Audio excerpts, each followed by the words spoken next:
नमस्कार, मी विश्वा दसाळ. भोकरदन शहरातील पंचायत समितीच्या पाठीमागे ज्या 5 वडर समाजाचे भर उन्हामध्ये घरं पाडली, ज्या 5 लोकांच्या डोळ्यासमोर ज्यांचं घर भर उन्हामध्ये जिल्ह्यात अलर्ट असताना या भोकरदन शहरामध्ये गरिबाचे घरं पाडलेले आहेत. गट क्रमांक 39 मध्ये हे घरं होते आणि नमो उद्यानच्या नावाखाली हे घरं पाडल्याचं एकंदरीत चित्र आहेत. आणि ज्या समाजाचे घरं पाडलेले आहेत त्या समाजाचे हे सर्व मंडळी आहेत. आज ते भोकरदन येथील सीओ गजानन तायडे यांच्या विरोधामध्ये यांनी आज उपोषणाचं हत्यार उपसलेलं आहेत. एकीकडं सरकार गरिबांना घरं देण्याचं आश्वासन करते आणि दुसरीकडं भोकरदनचे सीओ गजानन तायडे हे गरिबाचे घरं पाडत असल्याचं चित्र आहे. सरकारनं गरिबाला अतिक्रमण जे गरीब राहतात त्यांना व्यवस्थितरित्या काही स्क्वेअर फूट मध्ये जागा देण्याचा जी सरकारने पारित केलेला आहे. पण मात्र सरकारपेक्षा इथला सीओ हा मोठा झालाय का हा प्रश्न उपस्थित केला जातोय. हे जे कुटुंब आहेत हे भोकरदन मध्ये जवळपास 70-72 वर्षापासून एकाच जागेवर राहते आणि त्या गट क्रमांक 39 मध्ये बेघर सहारा लोकांसाठी 3 एकर 3 गुंठे जमीन आहेत आणि त्याच जमिनीवर या भोकरदनच्या सीओनं हातोडा टाकलेला आहे. हे माझ्या पाठीमागे लेकरू बघू शकताय. हे त्या ठिकाणी त्या दिवशी घरात झोपेल असताना या लेकरावर झोक्यात झोपलेला असताना तिथं जेसीबी चालवण्यात आलेला आहे. पण मात्र मायेची माया काय असते त्यासाठी ती माऊली धावत गेली आणि या मुलाचा जीव वाचवलेला आहे. तर दुसरीकडं महाराष्ट्र दिनी जो महाराष्ट्र दिन कामगार दिन म्हणून साजरा केला जातोय त्याच कामगार दिनी या कुटुंबावर हे दगड फोडण्याचं काम करतात, खड्डे खणण्याचं काम करतात. हे कामगार आहेत. याच कामगारावर महाराष्ट्र दिनी कामगार दिनी यांच्यावर गुन्हे दाखल केलेले आहेत. हे वडार समाजाचे लोक आहेत. त्यांना दगडाला घाव कसा द्यायचा हे सर्व माहिती आहेत आणि ते येणाऱ्या काळामध्ये येथील सीओला चांगला जसा दगडाला घाव देतात तसा घाव आता ते घालणार आहेत.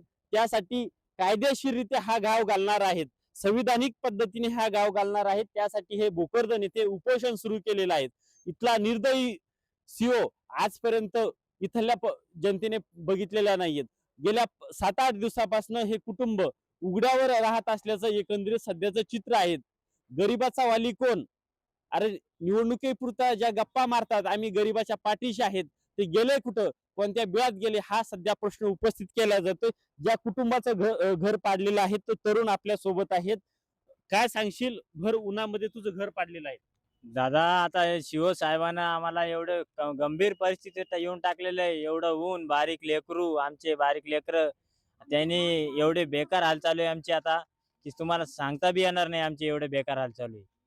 एवढं उन्हात याच्यात तुम्ही 2 मिनिटं बी तुम्हाला बसू वाटत नाही. पण आम्ही 8 दिवसापासून आज उन्हात आहे, माझा परिवार सगळा. शिव साहेबाला का नाही कळालं की घर पाडायच्या वेळेस 3 वेळेस नोटीस द्यायची, काहीतरी काहीतरी करायचं, पहिलं कुठेतरी पर्याय व्यवस्था करायची, मग घर पाडायचे. त्यांनी डायरेक्ट घर येऊन का पाडले आमचे? आपण एकंदरीत बघू शकतो की या समाजाला न्याय कोण देणार आहेत आणि ज्यांनी अनेक यांच्या भरोशावर निवडणुका जिंकलेल्या आहेत, जे नगरसेवक असतील, नगराध्यक्ष असतील, इथला आमदार असेल, इथला खासदार असेल, यांच्या पाठीशी कोणीही या ठिकाणी उभं राहायला तयार नाहीयेत. काल नगराध्यक्षाचे सासरे यांनी स्पष्ट सांगितलेलं आहे की सीओनं आमच्या विरोधात ही कारवाई केलेली आहे. आम्ही कुठल्याही प्रकारे नगर परिषदमध्ये ठराव घेतलेला नाही. हे नगराध्यक्षाचे सासरे शमीम मिर्झा यांनी माध्यमाशी बोलताना सांगितलेलं आहे. खरं तर ज्या वडर समाजाचे नेते अजून यांच्यापर्यंत पोहोचलेले नाही, नुसते या समाजाच्या भरोशावर तुमच्या गल्ले भरणार का, दुकानदारी करणार का, या नेत्यांना माझा सवाल आहे. हे कुटुंब आज हा जो समाजातले जे कुटुंब आहेत 5 उघड्यावर हे उघड्यावर पडलेले आणि तरी तुम्ही झोपा घेता, हा माझा सवाल या वडार समाजाच्या नेत्यांना आहेत. जे ओबीसीचे नेते म्हणून मिरवणारे लक्ष्मण हाके यांना माझा सवाल आहे की तुम्ही नेमकं येणार केव्हा? सत्ताधारी आमदार आहेत म्हणून तुम्ही बोलणार नाहीत का? सत्ताधारी इथला खासदार आहेत म्हणून तुम्ही बोलणार नाहीत का? तुम्ही नेमकं बोलणार कशावर? तुम्हाला सुपाऱ्या दिल्याशिवाय तुम्ही या लोकांच्या विरोधात बोलणार नाहीत का? हे जे समाज आहेत हा लक्ष्मण हाकेला सुपारी देऊ शकणार नाही. कारण हे कामगार आहेत, हे 100-100, 200 रुपये कमवणारे आहेत. त्यामुळे हे समाजातले लोक लक्ष्मण हाकेला सुपारी देणार नाही आणि त्यामुळे हा लक्ष्मण हाके या ठिकाणी येणार नाही. हे सध्याचं वास्तव आहे.